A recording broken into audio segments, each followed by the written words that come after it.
I think as we reflect in this episode and others that we forget what a worker democracy looks like if we don't ask the question.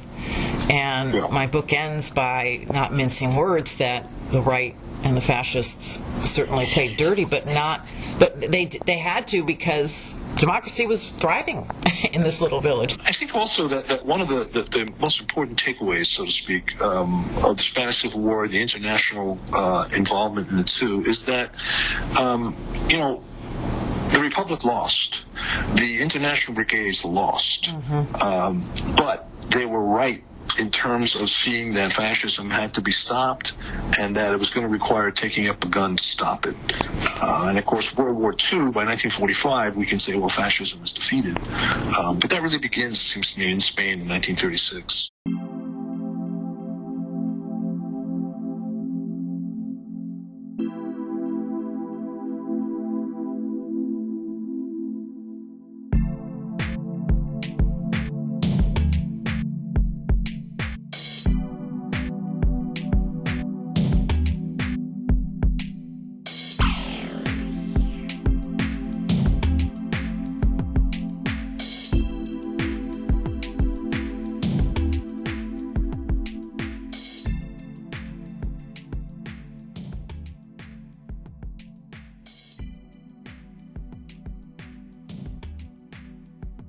One of the things I love about your book is that it moves so rigorously between the kitchen table, right, and these beautiful conversations with family to national and global politics. And is that so that's, I think, the part of the book you've written. I just want to, maybe you could talk about how you thought you were going to tell these stories and what happened along the way.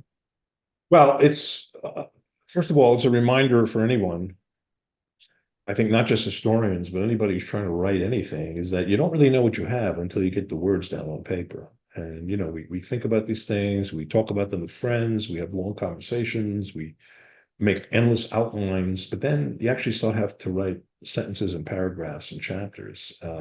And for me, I think that the historical stuff was very exciting. And, the traveling that I did to Ukraine, to Hungary, to Spain, that was all part of it. And also the digging into family stuff, the letters, the discovery of this tape of my grandmother after 40 years. These are all these were like little victories that you have, stuff you find in the archives, as you know. But for me, the big difference has been that I kept describing this book to people and to myself as a mashup of history and memoir. And what I've come to see now is that it's really more of a memoir than I thought it was going to be. And that might make it a little more difficult for the publishers, but I just can't worry about that right now. And what my editor has really forced me to do is to sort of get deeper into my own emotions, my own reactions, my own feelings, my own thinking. And in some ways, that's a lot harder than digging up the history of long dead people. And I've never done anything like that before. I had never written in the first person. So the book is a kind of mashup, but I think it's more memoir than I really thought it was going to be. And I hope that's a good thing.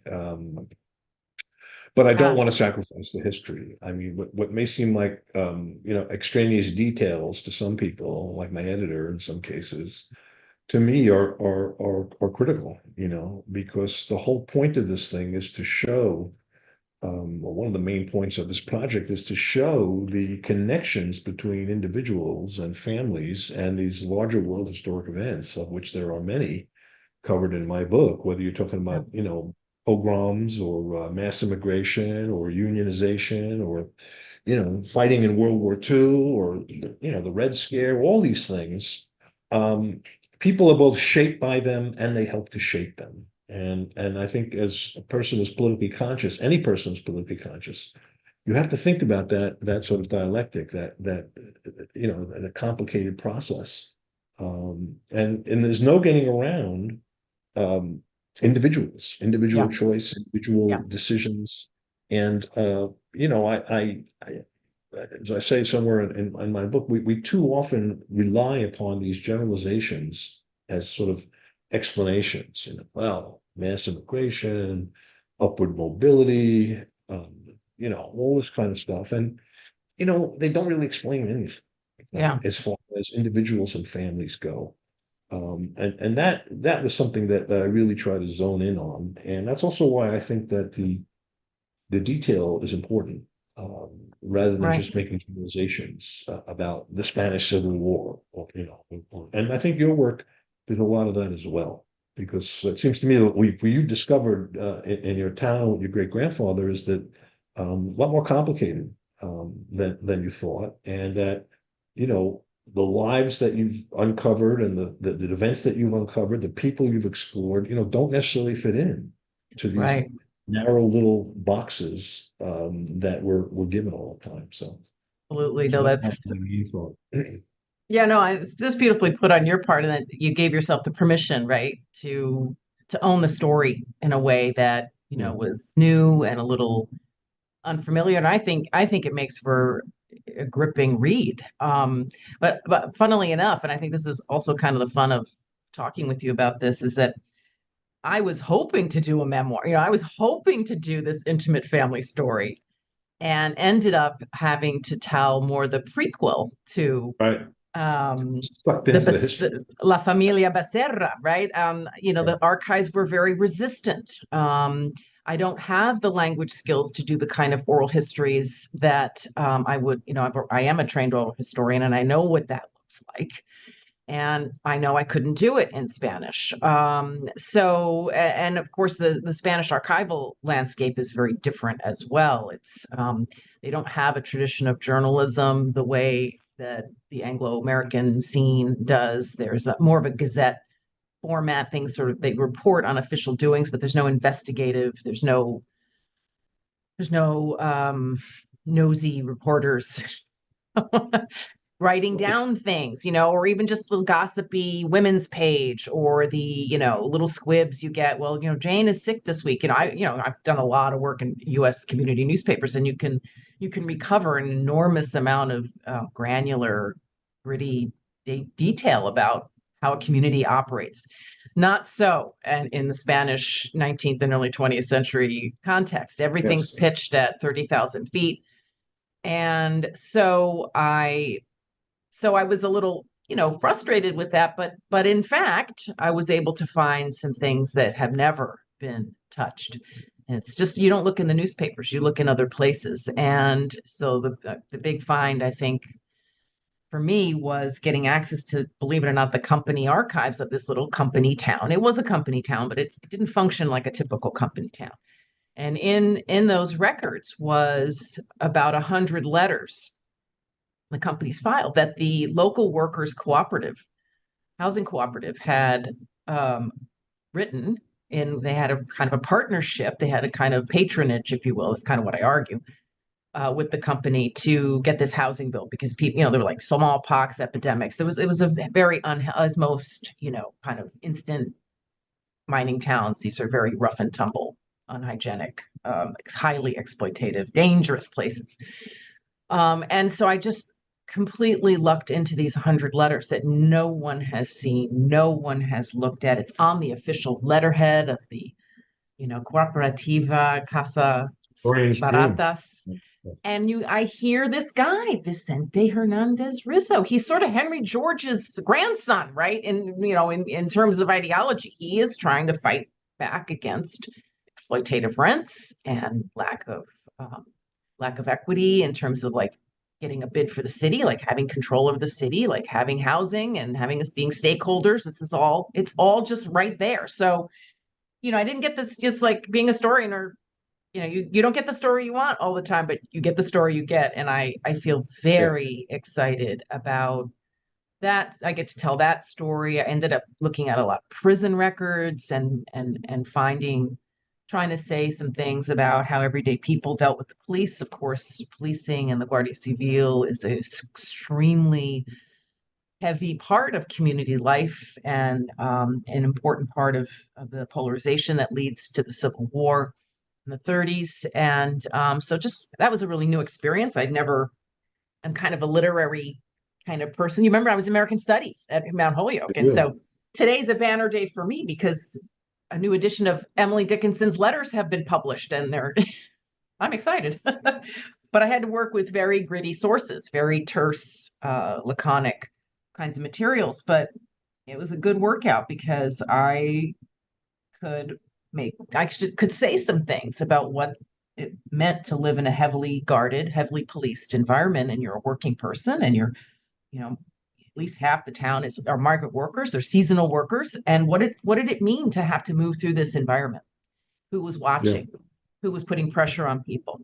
And again, it's a story that goes against type because the overwhelming reality, at least as conveyed in these records, is it's all petty crime. It's all just, dog bites man. It's like very unsexy, if you will, not very momentous.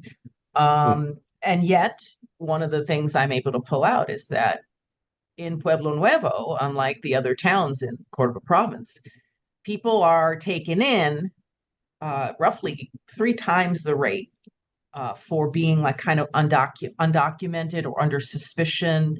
They're often just detained and let go. But again, this like low-level harassment, low-level suspicion that the community is operating Persistent under. surveillance, really. Yeah, exactly. And there's it's a wealthy town. The folklore was that Pueblo Nuevo would get the movies before the capital city. Like there are 2 movie theaters in this little town, and like so there's things there. There's resources, and it's very heavily policed. And so working with those materials was a good workout for me as a scholar, and it helped me see the town in a way that I wouldn't have otherwise, because it's the experiences of people who really didn't have their own voice. They didn't leave written records. We only have the traces of their physical experience in town. I thought a lot about that from another angle. It's a little different, but it overlaps what you've just been talking about, and that is that when I first started this project, I was all excited and hot about this idea of kitchen table history and the idea of stories that you couldn't hear anywhere else, and that you're not getting this stuff on TV, you're not getting it in school, and this was important, and so on and so forth. And of course, oral historians have known this for a long time.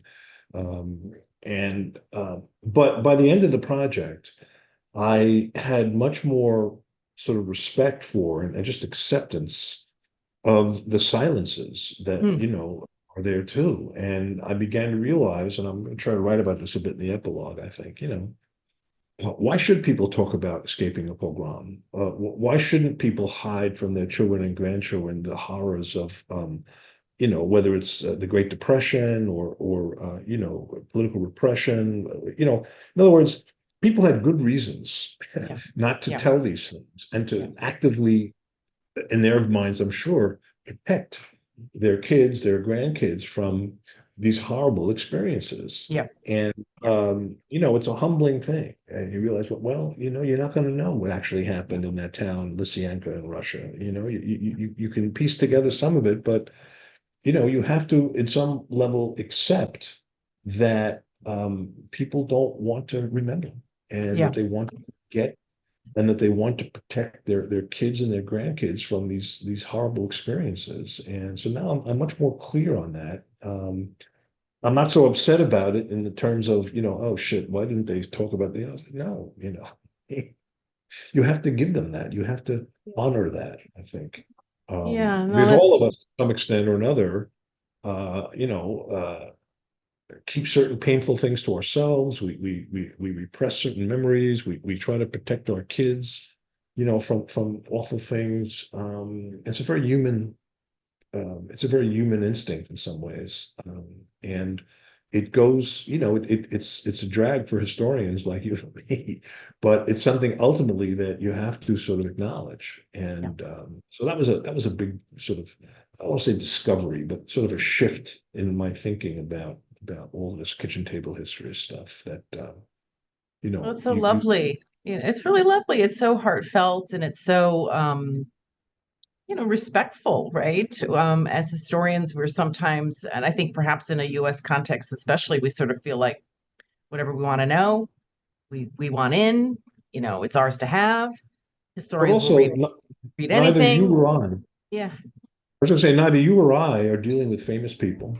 There's no celebrities, there's no best-selling authors. There's no actors and actresses that people want to read the gossip about. These are just regular workaday folks.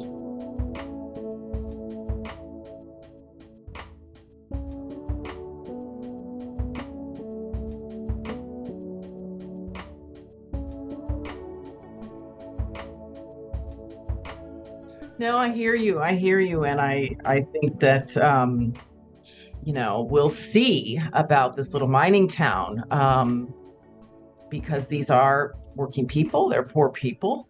We'll see how their story is received. I actually think it is a very dramatic story and I could deserve a treatment on Netflix.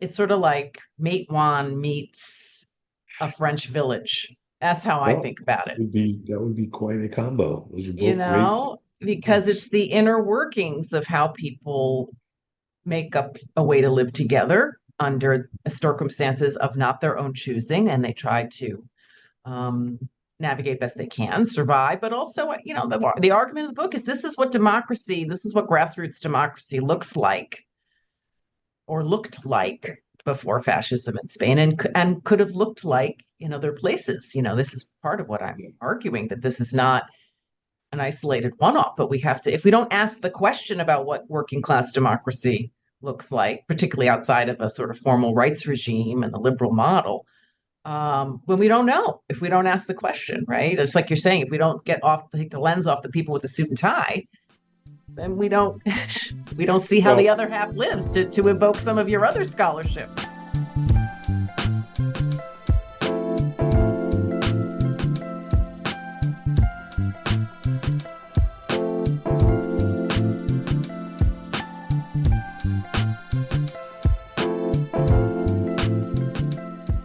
Have this addiction in this culture to this sort of like ruin narrative, like these people get set up so high and then we love to watch them fall. Yeah. And no it's like the opposite of a redemption narrative. It's a damnation narrative. And interesting to use that word damnation, because some years ago I wrote a paper. I never published it, but I got interested in the whole history of tabloids and tabloid culture, which really, in my view, the origins are in 16th and 17th century England, when people who had public hangings, and as soon as somebody was hanged, there'd be poems, broadsides, songs that were sold to people about telling the story of so and so who had killed his wife, or some couple, some guy having an affair with somebody, and it was always about paying the price for the crime. And yet, people wanted to read about it. People wanted to fantasize about it. And you get to the 19th century and you get to the penny press and guidebooks to the great city and all this sort of stuff in New York. It's the same dynamic. And I would argue it's pretty much the same today. That is that you have obsessive. I mean, for example, you ever read, I'm sure you have, these descriptions of these balls in Gilded Age New York, where, the Belmonts and the Morgans and all these rich people would get together and have these fantastically, talk about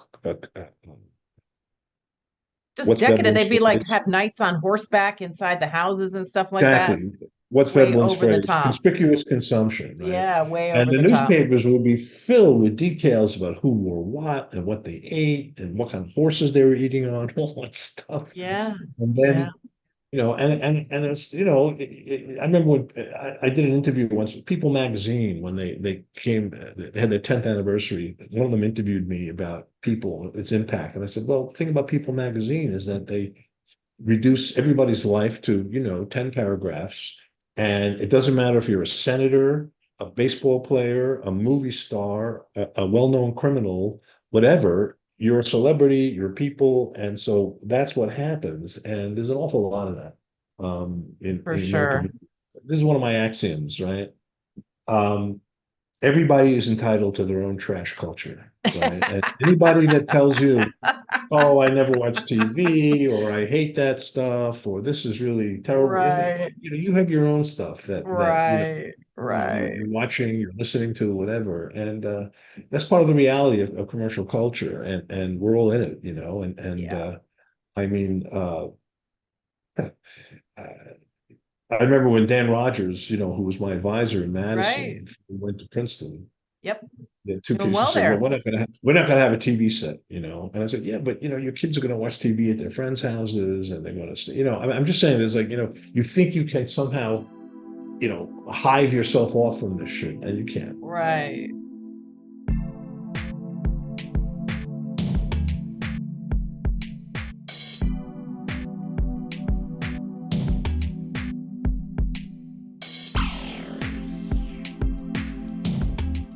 One of the fun things you might appreciate about this movie theater in Pueblo Nuevo in the 20s is, the advertising is so simple that they don't even tell you, they don't even put in the newspapers what the titles of the movie are. They just put the times because it doesn't matter what it is, people are going.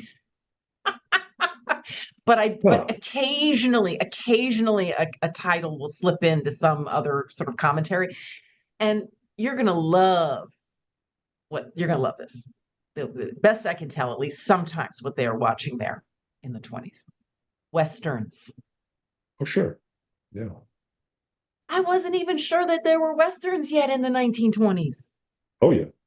I Well, the very forgot. I mean, first movie, I know that the Great Train Robbery is I know that, but I thought then there's sort of a hiatus till, John Wayne. That's my ignorance about how the American popular most culture works. the most popular movies in the early period, I'm talking about through sound, which is 1927, are of course comedies, westerns, and boxing. Boxing, if you go back to before they started screening movies, when they had what they call the kinetographs, you'd put a nickel in and you'd, Yeah, look yeah, at sure, sure. a Nickelodeon? minute or something. The, you know, the yeah,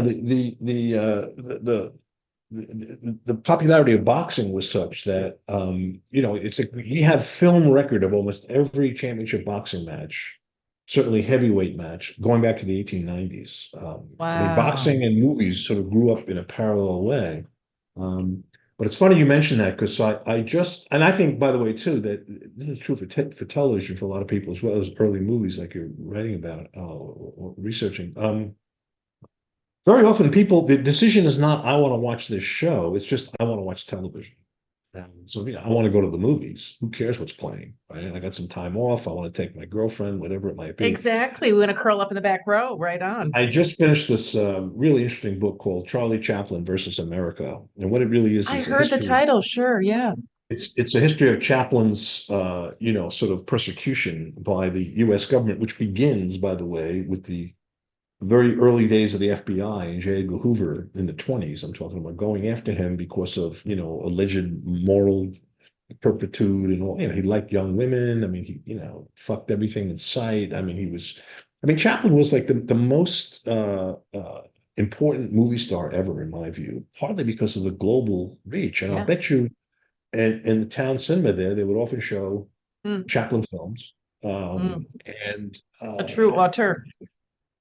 And then I just, and then of course, what happens is that during World War, in the late 30s, he's not a communist. He's an anarchist. He's a liberal, made a lot of money. But he was an anti-fascist, and he makes uh, uh, Modern Times, which is very Yeah. much a critique. And then, of course, The Great Dictator. Right. Uh, and during the war, World War One, he raised a ton of money for bonds, and in World War Two, the government asked him to make speeches, sort of in support of Russia, and sort of, and he also publicly came out for a second front, that we should really, really, Wow. and then of course after the war, that was held against him, Mm. and I was reminded of this sort of gaggle of vicious gossip columnists, Hedda Hopper, Westbrook Pegler, Oh God. Philip Parsons, Ed Sullivan, who was before he became a TV guy. And their big thing was, well, Chaplin never became a citizen. He didn't really believe in patriotism, any of that shit. Um, but so in 1952, he made Limelight, which I just watched. I never seen it before. It's quite a good movie. And he went to England for the opening, and they wouldn't let him back in the country. And so for 20 years, Chaplin was in exile. And in 1972, when he was already 83, the Hollywood, the Academy Award, they gave him an honorary Academy Award. He had never won an Academy Award. So he came back to Los Angeles, for this thing. And it was a huge deal. I remember watching this when it happened on TV. And so Chaplin was forced out of the country. He was really one of the biggest victims of the Red Scare and McCarthyism. Wow. And he was no more a communist than the man in the moon, Right. But again, it's never been about that. He's just frozen in the popular imagination, decades earlier. We don't even know that he, Yeah. right. I mean, as a just a general understanding of his biography, he is completely frozen in time in the silent era. Well, the Tramp character, sort of replaced him in some ways, and it's hard for him to do with that. But here's my other favorite Chaplin anecdote, which so my mother's family came through Ellis Island in 1923. She was an infant. She was like a year and a half old, but her older sister, my Aunt Faye, was 11 or 12. So one time I asked her, what do you remember about Ellis Island? And the only thing she said she could remember was that they took all the kids, would have been a big room, and they showed Charlie Chaplin films, because Charlie Chaplin was the lingua franca, right? Everybody, no matter where they were from, could understand the Tramp and all those great early movies. So I think that was Wow. That is a great piece. That's a great piece. Wow. Well, it's interesting. I just was reminded of, film was a very important part of the kind of cultural enthusiasm for the Second Republic, which doesn't get a lot of play. People are focused sort of, on labor and on other kinds of ideologies, what's going on with the Civil Guard. But my friend Sandy Holguin has this nice book called Creating Spaniards, and here you see these folks watching this movie, right? They're absolutely transfixed, transported. And so she has a whole book about, what were the ways in which democracy was attempting to be spread and get people thinking and ideas. And it's very important for people who are non-reading. Film is incredibly important for people who are not reading, especially silent film, because then you're right in the driver's seat, and it's a quality at least of consumption. Now I have to say, when I saw this book cover, I was not that excited, because I feel like it's also kind of an intimate, you have this intimate experience in the theater, and to sort of capture people's faces it's kind of without their permission, without their consent. And also their poverty is very evident in this particular image, that folks have missing teeth, folks are wrapped in white raggedy clothing. So I feel a little ambivalent about this photograph, but I'm sort of glad I can see particularly as a cover, because I don't know, it feels a little intrusive, but I'm glad to see this image, because it helps me get at least a flavor for what that experience might have been like in my grandmother's town growing up, Well, a couple of things. Yeah. I mean, first of all, film is a democratic art. I mean, you pay your 5 cents and you get a seat, and you're a mensch, like everybody else. Yeah. You're seeing the same thing. The other thing, though, of course, is that there's even poor people want to be thought of as modern, and so going to the movies was like, yes, we're a modern, this is like something I can do, even though I'm a peasant, or I work in the coal mines, whatever it might be, and it's not widely known, although I other people, I mean, I've written about this, other people have too, but the very first audiences in Nickelodeons were largely immigrant working class people. And in some respects, the guys who created Hollywood, at least I'm not talking about Spain, but people like Marcus Lowe and William Fox and Goldwyn, all those people, the last thing they wanted was the films to be identified with the ghetto, right? They wanted films to be identified with the middle class, and women could come see them. It's right. They start building all these movie palaces to get out of the old funky Nickelodeons, which were often in old tenements or whatever. And so Hollywood has always been trying to fight for more respectable audiences and middle class and upper class audiences. Yeah. And but the actual working capital and the beginning of the whole industry is around people like who are on the cover of that book. Yeah.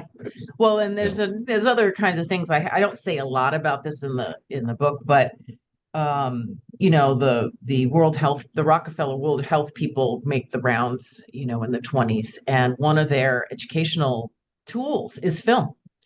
And they're very focused on, sort of, kind of education, and hookworm is a problem, supposedly, although because elites focus on it so much, there's a million things that are killing people in this mining town, and you guys are focused on hookworm, really? I mean, like, what is there's toxic fumes, there's collapses, people are paralyzed from lead poisoning. I mean, the toxicity of this community it's off the chart. But what makes the papers is, oh, we're doing so much for hookworm. Oh, we're showing these films, right? But it's important because it does help people maybe get a little sense of control over their health and over their well-being. But I just feel it also creeps me out a little bit, because it's like, okay, I can show people a movie about more work for mother, right? So we're telling mothers they don't know how to keep their kids and their households clean. But it's another example of that whole aggressive impulse of trying to better people. And a lot of these stuff, there's all these films about venereal disease, which was a big deal during World War I and World War II. But, a lot of what we're talking about, especially and obviously in the Spanish context, it seems to me also applies to the posters. Alba did that poster exhibition that traveled all around the country, all around the world, actually. That was based on these posters that all these vets brought back. And you see these posters, and it's every political perspective, and aesthetic perspectives, the communists, the socialists, the constructivists, the Russian, the expressionist style, and it was all aimed at a largely illiterate audience. And you had to communicate with an image, something that people could really, see. And, the visual culture of the Spanish Civil War was an important part of mobilizing people. Oh, it's very rich, very rich. And my mom, of course, is the next generation. And she told me, we used to love telling the story that, in fact, in the early 50s, what a big deal it was to go see the first film that was sort of like sex education. I mean, I can only imagine what this was about.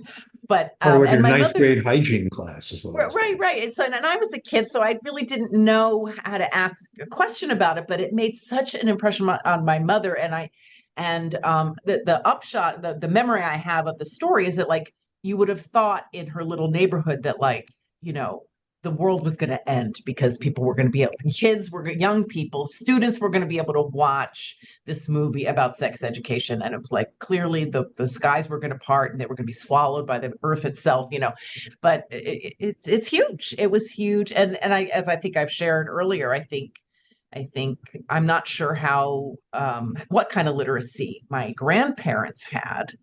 My mother was a very good student, but kind of kicking in, kind of against all odds. I'll tell you a funny story. It's not a funny story, but it's really why I wrote this book. It's a part of my anger, really, at what happened to my mother and my mother's family. But my mother's the oldest, and goes off to Catholic school as a kindergartner, or first grade, whatever they called it back in 1940.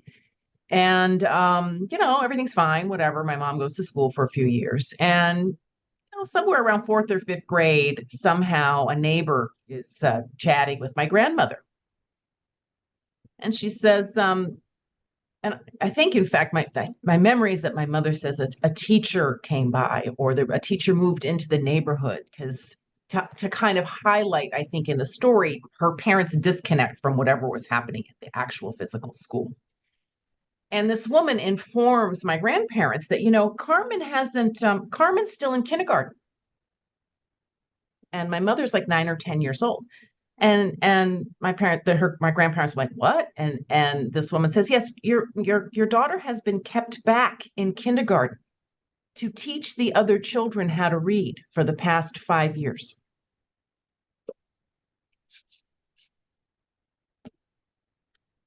And how far does she eventually go? Your mom? Well, she lasts in school till about age 12, and then things are just so tough as she has to leave to go be put to work sewing. But in a U.S. context where I grew up with very public school, and without public education, this country would just be as rotten as any other country. Nothing to see here. But, I'm kind of a public school person. And to know that my mother was kept back and she told stories about the nuns, that the kids would prank the nuns a little, mildly. The nuns used to have these warmers under their desk to keep their feet warm. It's cold. It's actually cold in Andalusia in the wintertime. It's nasty. It's wet and cold. It's impossible in the summer because it's so hot, but whatever. And they would sort of prank the nuns a little bit. So my mother has these very vivid memories that she shared, but it's like, okay, so these, nuns are sort of layabout nuns, and my mother's teaching school as a little girl. And I just feel like, I don't know. I still, I can't even really process it. It makes me so angry. It makes me so angry. Yeah, no, they robbed her of something important. Exactly. Even though I'm sure she found it validating as a person, as a schoolgirl teacher's pet myself from back in the day. I know how validating it is, right? When your teacher smiles upon you and gives you responsibility, and you're already an oldest daughter, and so that feels really, normative, right? It feels really validating. Anyway, but I just unpaid labor. Yeah, no, I mean, exactly. And that's, my mother had a lot, actually, hostility toward the church. And I'm sure she got this from her dad, the anarchists, because they wanted her to be a nun. She was a peach. They wanted her on their team. And she like, no way. And her father was like, they should be helping us. Why are they taking you, away from them to help other people? They should be helping us. Exactly. The Catholics and the evangelicals today are still, sex education. They don't want any of that stuff.